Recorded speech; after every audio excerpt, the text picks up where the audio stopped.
prep as I normally would.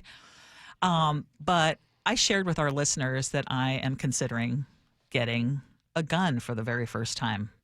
And there were listeners who texted in immediately after I shared that a few weeks ago, who were really happy for me. And then there are others who were like, oh my gosh, Ursula, I cannot believe it. But in any case, I said, I'm going to take a firearms safety class first. Actually, I'm going to take a bunch. But my other goal would be, we talk about guns all the time, and it is just something that I need to learn much more about. Sure, yeah. So I went last night and learned a bunch, and I had one big takeaway. Which was? From last night. I am a horrible shot. I know. Isn't it hard?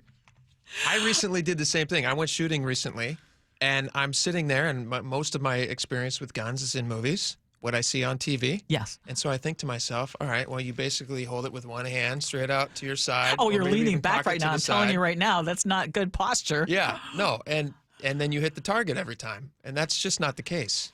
Exactly. It's really, really tough. So do you have a gun at home? I don't have a firearm.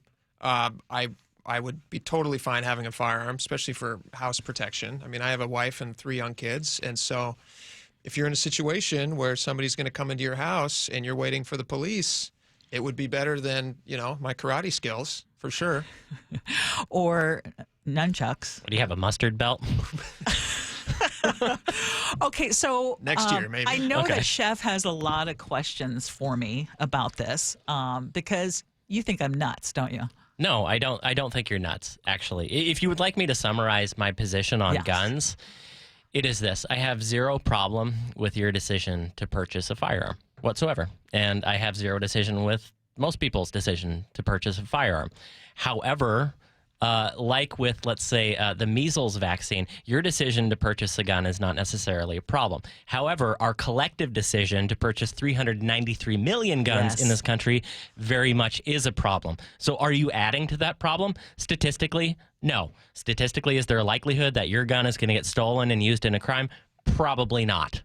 But I think collectively it is an issue, our American obsession with guns and basically filling our houses with stockpiles of arms. Yes. I think that is a massive problem. And I can assure you that there would be no stockpile in my house. And in fact, what I've decided now is that maybe I spoke too soon and I need to go through a bunch of safety classes and learn a bunch more before I decide whether and what to get. What's your motivation for home security? Safety, yeah. Yeah, home security. I have zero intention of being someone who carries. Mm-hmm. I would be too scared for myself. And right now, the instructor, who was fantastic, said it really well. If you still have a big fear of guns, you are not ready to purchase one. And right now I have a big fear of guns. And my position on guns is exactly like yours, Chef, which is I don't want to take it away from people who are very responsible, who are doing it for safety.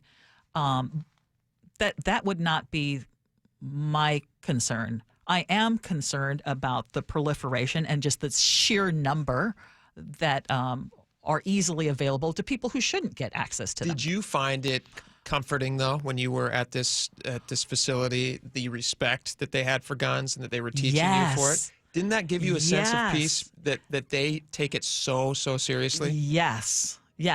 I also learned a couple of things, like I didn't know that a 9mm bullet can travel a mile. Did you? I did not, no. What did you shoot? We had a chance to shoot 10 different guns. And so you have a chance. Mm-hmm. I mean, they were all, I tried a revolver. That's not something that I would be interested in, although it was interesting. But a Smith & Wesson, a Glock. I mean, so they were all, and I realized because of recoil, I would need my hands aren't small, so I would need a slightly bigger one if I'm going to get it. But Cindy from Bothell just texted in and said, would you be willing to take a life if you or your family were in danger? If my family was in danger, probably. Yeah. I hope I never, ever have to use it. And that's, again, if I'm feeling that way, there are people who are experts in firearms who say, well, then you shouldn't get one. You know what? You're the type of person who I would be entirely comfortable having a firearm. I think there are a lot of people in this country, men especially, who dream about when they can use it, not if, when. And I think that's a problem. There's a lot of male violence fantasies about what would I do if, and I think sometimes that it injects itself into road rage situations, etc. Yes. Yeah. And the only reason I'm considering this now is, well, I mean, so someone was asking, well, why do you feel like you need it right now? Well, first of all, I mean, have you heard about what's going on? I mean, yeah. I mean, a lot of break-ins right now, and I'm in a very public job. Sure. I've never been threatened, thankfully. But you know what? I understand the need to make sure that your home is safe and that you are safe. It's a great question that person asked you. If it's between you and your family members and somebody who's coming in to do you harm, then if the police aren't there to stop it, what else can you do? Right. But I have to be very comfortable with it and very comfortable with the idea, because you don't have a minute to contemplate that. No. Right? Split second. I mean, so that's a whole other thing too. That's why you got to do your classes. So good for you. So I'm still on the fence, but I got to tell you that I really appreciated going to the class, and at the very least, I will try to get a much better education, because we talk about it all the time. Yeah. Okay.